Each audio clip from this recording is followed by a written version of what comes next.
après, après des examens et tout, que c'était du... Un instant, hein. La pizza que j'ai réchauffée pour lui. You're looking at your mommy. Who's that in your phone? I'm on live on Instagram. Okay. Who is that? I'm on live. Okay, I'll go to my room. D'accord. I'll Go. go to my room. C'est bon, vas-y.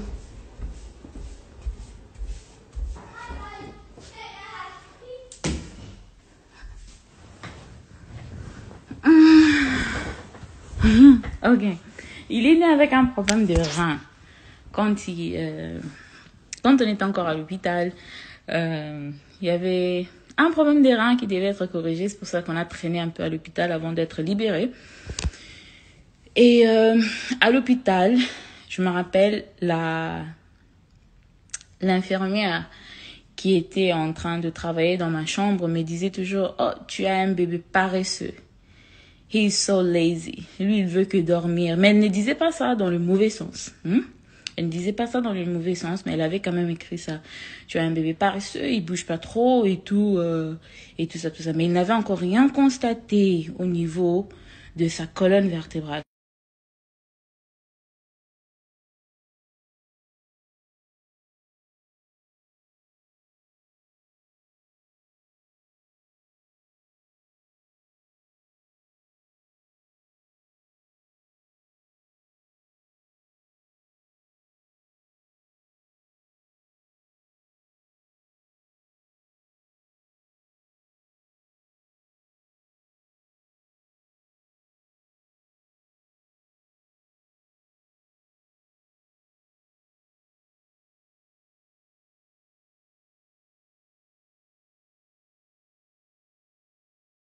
En février, et vous avez voulu que, en annonçant mon divorce, que j'allais parler de la violence conjugale que j'ai subie pendant que j'étais grosse, pendant que j'ai un nouveau-né. C'est quand même pas correct. J'ai attendu près d'une année pour parler de ça. Alors, quand Zion est né, la première personne que j'ai appelée, c'était son papa. Je l'ai informé de la naissance de l'enfant et je l'ai informé aussi du problème au niveau de ses reins. Et on s'est chamaillé ces jours-là. C'est l'une des choses qui avait vraiment confirmé et concrétisé la séparation. On s'est chamaillé pendant que j'étais encore à l'hôpital. On s'est tellement chamaillé que ma tension avait monté, que mon médecin avait refusé que je parle encore au téléphone avec lui, vu que je venais d'accoucher. Donc même pas une journée pleine. C'était 3 ou 4 heures après. Donc après la naissance, on m'a transféré des chambres. Quand j'étais située dans la maternité, c'est quand j'ai pris le téléphone et que j'ai appelé Mike. D'abord, je ne l'ai pas appelé, il était tard. Il était tard chez nous. Alors, je lui ai fait un message. Voilà, je l'ai fait un message. Je l'ai appelé. Je l'avais appelé, il n'avait pas décroché. Et puis, je lui ai fait un message et puis il m'a rappelé. Ok? On s'est chamaillé pourquoi? On s'est chamaillé à cause du nom de l'enfant. Il y a beaucoup de gens qui se promènent. Il y a beaucoup de gens... D'abord, premièrement, une chose que vous ne savez pas, la confusion au niveau du sexe de l'enfant. Tout le monde pensait que Zion était une fille. Je n'ai jamais adressé pourquoi les gens pensaient que Zion était une fille. Les gens pensaient que Zion était une fille parce que son papa, qui ne connaissait pas son sexe. Donc, vous comprenez un peu le niveau de l'irresponsabilité. Même dans la grossesse, tu ne connais pas le sexe de l'enfant. Son papa disait aux gens que Zion était une fille. Et moi aussi, il faut ça là-bas, je n'ai rien dit. Je n'ai pas révélé le sexe de l'enfant. J'ai révélé le sexe de l'enfant quand j'ai révélé la première photo. Mais quand l'enfant est né, bien sûr que j'ai dit à son papa, le Zion va bien, c'est un bébé garçon et tout. Mais Mouto a bandé que non, Zion était une fille. C'était son papa. Parce que je sais pas, peut-être il voulait une fille. L'un des musiciens de Shekina, de son orchestre, ils m'ont appelé, ils m'ont dit que non, Dieu m'a montré, non, Maestro nous a dit, Maestro, c'est ce qu'ils appellent Mike, Maestro nous a dit que Dieu l'a montré que l'enfant c'est une petite fille. Et si la fille doit naître, il faut donner à la fille le nom de Denise. Ok? Ça circulait partout sur les nets que le bébé devait être une fille et que le bébé devait s'appeler Denise. Ngapenko, naloba elote. Ok, si vous allez appeler le bébé Denise, Ah, Daddy Minou, ok? J'ai rien dit. J'ai rien dit. Alors, l'enfant est né un garçon et tout, et on parlait au téléphone. Et on a parlé au téléphone, et je lui ai dit, demain, le matin, le médecin viendra vers moi pour me donner le papier qu'il faut remplir pour le certificat de naissance de l'enfant, pour le nom et tout ça, tout ça. Je l'ai appelé pour lui parler du nom, ok? J'ai toujours, quoi ça? Na betara c'était, je sais pas comment dire ça en français. J'ai toujours insisté ou j'ai toujours mentionné le fait que c'est moi qui a donné le nom à mes deux enfants, ok? Shaddai, c'est moi qui a choisi le nom de Shaddai, mais bien sûr que j'ai demandé à son père, ok? Je me rappelle, on était à Lubumbashi, c'était avant même que je ne conçoive Shaddai. J'étais sur Instagram, ok? J'étais sur Instagram et il y a un pasteur de Dallas, il s'appelle pasteur Jean-Marc Mulumba, Jean-Marc Mulumba, si je ne me trompe pas. Pasteur Jean-Marc Mulumba, il a son fils aîné, ou bien l'un de ses fils qui s'appelle Shaddai. J'étais sur Instagram, j'ai vu quelqu'un poster la photo de Shaddai, son fils, en 2013. C'était, je crois, en octobre 2013, où il était un garçon il sortait avec les bagues au mariage de quelqu'un et quelqu'un a écrit son nom. J'étais sur Instagram, je montrais à ma, je dis, oh non, regarde, c'est nom Shaddai, et j'aime bien le nom, j'aime bien la signification, c'est en hébreu, on voulait que nos enfants aient des noms hébreux et tout ça, tout ça. Andimi, mais c'est moi qui ai trouvé, c'est moi qui ai choisi, ok? Et le nom Michael, Shaddai, il est le Ndoi, il porte le nom de son papa.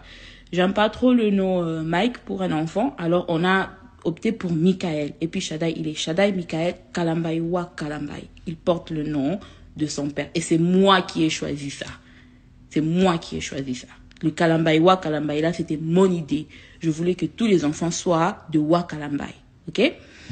Alors on passe, Zion est né et je devais remplir le certificat de naissance de l'enfant. Je l'ai appelé pour avoir son avis. Moi, j'avais déjà le nom Zion en tête, mais je voulais quand même lui donner l'occasion de me dire non, j'ai ces noms, je voulais ces noms. Mais comme il ne savait même pas les sexes de l'enfant, il pour l'enfant allait s'appeler Denis. Mais il n'y a qu'un Simbaté. Parce que l'enfant, c'est un garçon. Alors, quand je l'ai appelé, il m'a dit quoi au téléphone? Il m'a dit non, je vais prier et puis je vais te rappeler demain.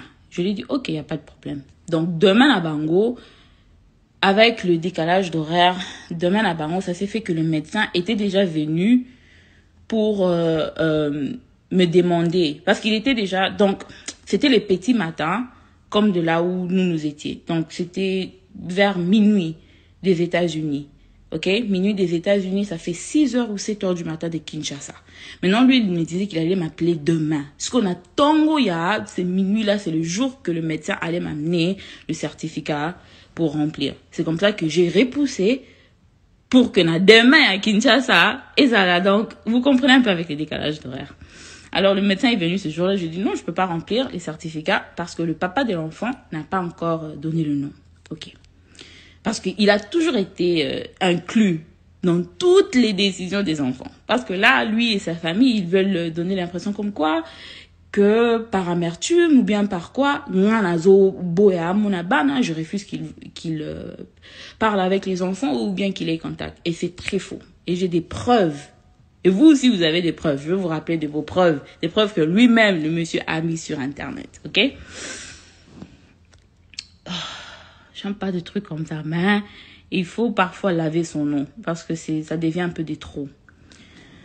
Alors, il m'a appelé.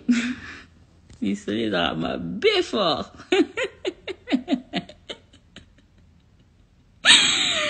Oh mon Dieu. Il m'a appelé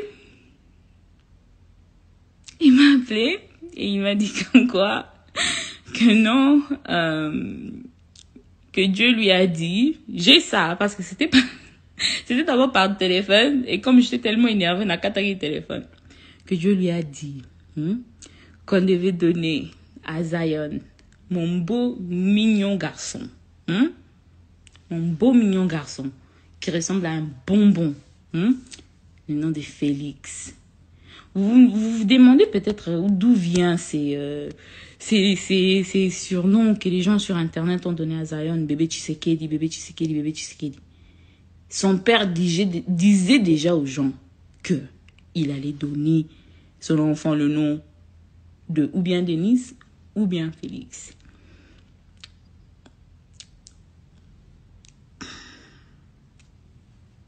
Et j'étais catégorique. J'ai dit non. J'ai dit non, on s'est chamaillé, mais je me suis imposée. Je lui ai dit non, si tu tiens vraiment à ce que cet enfant il porte le nom de Félix, matin avion, viens remplir les certificats de naissance. Viens remplir les certificats. Yakayo moko kuma Félix. Pour ngamo penyel. Ngakanda makel. Kakanda makelanga. Na kokalanga de. Et tu peux voir comment écrire sur un certificat de naissance. Félix. Et c'est dû à ça qu'on s'était chamaillé. Je dis non. Il a dit non, tu vas pas donner à mon enfant le nom de Zion. Regardez d'abord, hein. Tu vas pas donner à mon enfant le nom de Zion parce que Zion a d'origine rastafarienne. Tu vois les gens au Jamaïque et tout ça.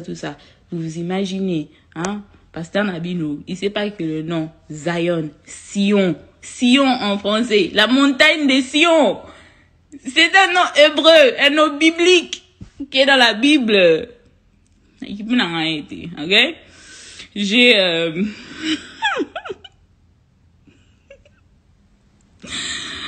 J'ai rempli les certificats de naissance de l'enfant et c'est passé.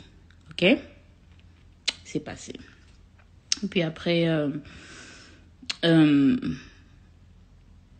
il est venu en août, si je ne me trompe pas, 2019.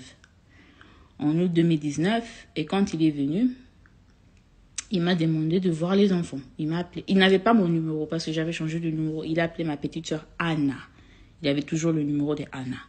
Et Anna m'a appelé pour me demander, ah non, il y a Pignon, regarde, il y a Mike qui l'appelle. Il veut t'avoir au téléphone parce qu'il veut parler avec toi par rapport au garçon. Tu veux que je passe ton numéro ou pas? Je lui ai dit non, il n'y a pas de problème. Passe le numéro. Et c'est comme ça qu'elle a passé mon numéro. Mais avant qu'il ne m'appelle, moi, je l'ai écrit. Parce que moi, j'avais toujours son numéro par cœur. Je connaissais toujours son numéro par cœur. Je ne l'avais pas enregistré dans mon téléphone, mais je le connaissais par cœur. Je l'ai écrit un message. J'ai juste dit tout simplement, tu me cherches.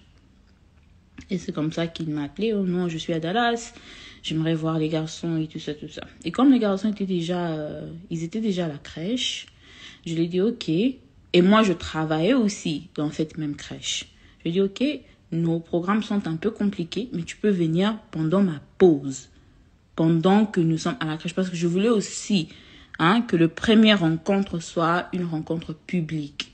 Ok, dans le public, au cas où il y avait du désordre, je voulais que ça soit en public. Et c'est comme ça qu'il est venu à l'école avec notre ex-parrain de mariage et avec l'un de ses amis ou je sais pas le gars. Et ils sont venus à l'école et il est entré. Il a rencontré Zion pour la première fois en août à la crèche. Et il a vu Shaddai et tout ça. Et c'est comme ça que notre ex-parrain de mariage nous a demandé, je sais pourquoi j'explique ça. On va chuter dans la cagnotte. Je sais pourquoi je vous donne un peu ces timelines.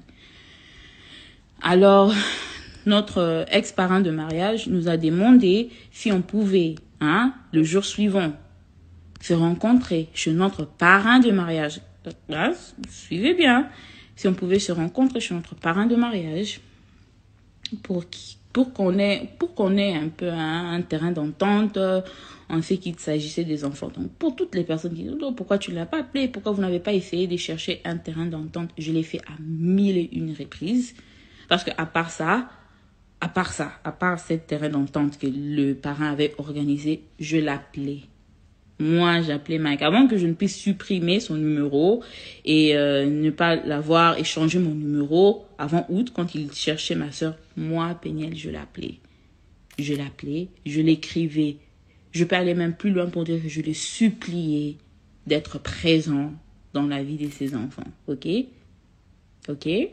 Merci. Alors, on s'est vu le jour suivant chez notre parrain, Papa Roger, ex-parrain de mariage, Papa Roger. Et on parlait. Et Papa Roger m'a demandé, moi, quelles sont tes demandes? Et qu'est-ce que tu veux de Mike et tout? Moi, j'étais claire. J'ai dit que je veux qu'il soit présent physiquement et financièrement dans la vie de ses enfants. Parce que, Tilelo, à part $40, au Mike appelle ça Shada une école, na crèche wana. Hein? Le jour qu'il l'a rencontré pour la première fois à la crèche. À part $40 wana. Tilelo, je dis bien jusqu'aujourd'hui. Même 100 francs, il n'a pas sorti pour ses enfants. Et Mike, vous aimez trop dire que Peniel aime tout exposer. Moi, j'expose pas. Moi, je me défends, ok? Parce qu'il y a des gens qui passent et qui disent tout ce qu'ils veulent dire, ils racontent. Même avant même de parler de l'infidélité, il y avait des photos de Mike qui circulaient sur l'internet que ses ex-copines avaient exposées. Et tout le monde pensait que parce que c'était moi l'épouse, que c'est moi qui avais exposé les photos. Donc cette communauté m'a harcelé, m'a attaqué à plusieurs reprises pour de choses qui n'ont rien à voir avec moi. Moi, quand je parle, quand je réagis, c'est une réaction, c'est pas une action, c'est toujours une réaction et je ne réagis pas à tout. Je réagis à ce que je pense est important. Et je pense demander l'argent publiquement, c'est pas une blague. OK? Les gens travaillent. Les gens ont des projets pour l'argent qu'ils sont en train de donner dans des cagnottes là. Donc la moindre des choses, c'est d'être honnête et dire aux gens pourquoi tu as besoin de cet argent-là clairement et dire ce que tu feras avec cet argent-là clairement. OK? Alors, le parrain m'a demandé qu'est-ce que tu attends de Mike et tout. Moi, je lui ai dit non, moi je veux qu'il soit présent financièrement et physiquement. Il m'a dit qu'est-ce que tu veux dire par physiquement? J'ai dit physiquement, il doit me donner une horaire. OK? Moi, je vis aux États-Unis avec les enfants, Mike il vit au Congo. Il visite les États-Unis, moi je vis au Congo. J'ai besoin d'une horaire. OK? Une horaire parce que Shadai a une tablette, il a un iPad. OK? Donc si Mike n'a pas envie de passer par moi pour parler avec Shadai, il peut appeler son fils sur FaceTime. OK? Shadai est tout le temps connecté au Wi-Fi. Il peut l'appeler sur FaceTime audio, il peut l'appeler sur FaceTime vidéo. Il n'a pas WhatsApp, mais Mike a un iPhone. Je sais le téléphone qu'il a. Il a un iPhone, il peut appeler son fils sur FaceTime. Alors, je lui ai dit, je veux qu'il me donne une horaire, les heures où lui, il sera disponible, où Mike sera disponible, OK? Et moi, je vais matcher ça avec l'horaire de Shadai. Comme Shadai, il part à la crèche et moi, je travaille. On a aussi nos moments ensemble, moi, Shadai et Zion. Je veux pas que les horaires soient conflictuels, OK? Je veux qu'il me donne une horaire. Il va appeler à quelle heure? Il va visiter combien de fois l'année? Parce que quand les gens ne savent pas, ils ne sont pas là. Quand Shadai me pose des questions, il me dit quand est-ce que je veux voir papa?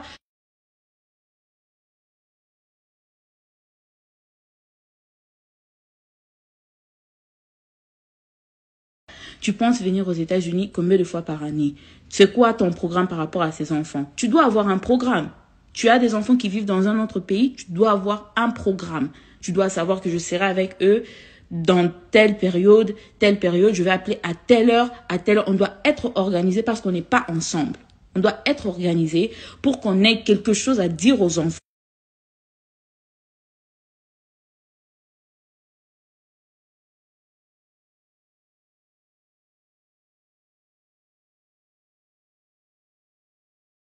J'ai demandé une horaire et j'ai demandé aussi qu'il soit présent financièrement pour ses enfants. Et ils ont donné la parole, le parrain a donné la parole à Mike. Et Mike a dit, il n'y a pas de problème. Lui, il sera présent. Il va donner une horaire avant que tout Kabwana.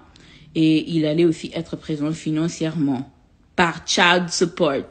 Ça, c'est ce que Mike a dit. Il a entendu parler de quelque chose aux États-Unis qui s'appelle le child support. J'ai dit, ok, il n'y a pas de problème. Si tu veux qu'on fasse les choses par child support, pour l'argent, que tout s'efface par voie judiciaire, OK?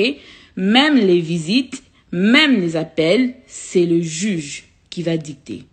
Parce que si tu ne veux pas qu'on ait un terrain d'entente entre nous par rapport à l'argent, moi aussi, je préfère pas que ce soit par moi qu'on va décider les visites, que le juge décide et que le juge trouve bon comment on va le faire, OK?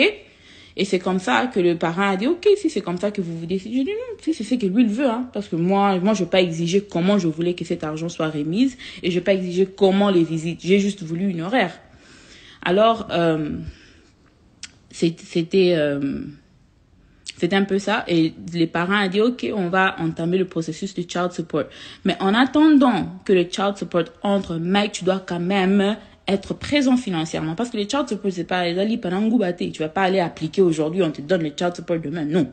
Il y a plein de choses qu'il faut vérifier. Et c'est comme ça que le parent a dit que non, Mike, en attendant, tu dois toujours faire quelque chose pour les enfants en question.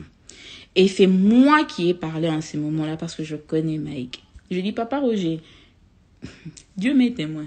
Je dis, papa Roger, si Mike doit envoyer l'argent pour les enfants, je ne préfère pas que ça vienne directement chez moi, que les transferts se font en mon nom et que les transferts se font à ma banque. Comme vous êtes là et vous avez joué comme intermédiaire dans cette réunion, que l'argent passe par vous. Que Mike vous envoie, vous, papa Roger, l'argent et que vous m'envoyez moi payer l'argent. Et je l'ai fait parce que je connais Mike. Je voulais me protéger. Mike Aramutabanko, il peut t'envoyer $50 et te dire qu'il a envoyé 500. Et il n'y aura aucune preuve. Alors, je n'ai pas voulu que ça passe par moi. Et les cas, et pas Moutoumsousou, quelqu'un qui est neutre. Quelqu'un qui était neutre. Pardon? What, papa?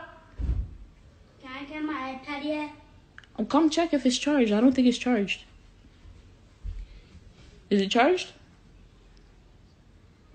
Un instant, s'il vous plaît. Is it charged? I think yes. I'll go to my room. Okay. Go play with Zion. I don't care. Je voulais que ça passe par un moyen intermédiaire. Quand je fais l'émission sur YouTube avec Maman Trésor, je vous ai dit qu'il y a plein de détails que je vous ai pas donnés. Donc là, je donne quelques petits détails juste pour chuter sur la cagnotte. OK? Alors, je voulais que l'argent passe par Papa Roger. Et aussi, OK? Et aussi, pendant cette même réunion-là, Papa Roger avait Zion dans ses mains et il a mis sur sa jambe. Il a mis Zion sur sa jambe. Et Mike a posé la question. Calculez bien, août, on est en août. Zion est né en février. Donc en août, il a combien de mois? February, March, April, May, June, July, August. OK? Donc en août, c'est un peu tôt. Mais en août, Mike a posé la question, pourquoi Zion n'arrivait pas à redresser son dos et pourquoi il n'arrivait pas à s'asseoir. À chaque fois qu'on le mettait sur la jambe, il avait tendance à faire genre, comme si Azokukaku, il n'arrivait pas à soutenir le poids de son propre corps. Il n'arrivait pas à s'asseoir. 6 mois pour d'autres personnes. Et puis c'était fin août aussi. C'était fin août, début de septembre, quelque chose comme ça. Je ne sais pas la date exacte, mais je sais que c'était août-septembre parce que les enfants avaient déjà commencé à la crèche, ils avaient déjà commencé l'année scolaire. Alors, il a posé la question, pourquoi Zion n'arrive pas à s'asseoir et tout ça, tout ça. Et c'est la toute première fois que j'ai mentionné le problème du retard et du côlon. Et ça, c'était juste un simple constat de ma part, OK? Parce que Zion, ils ont confirmé chez le médecin quand il avait 9 mois que c'est effectivement un problème des colonnes. Ça, c'était un constat que moi, j'ai fait moi-même, OK? Et puis, je les ai expliqués. J'ai dit, non, je pense qu'il a un retard. Il a un retard physique.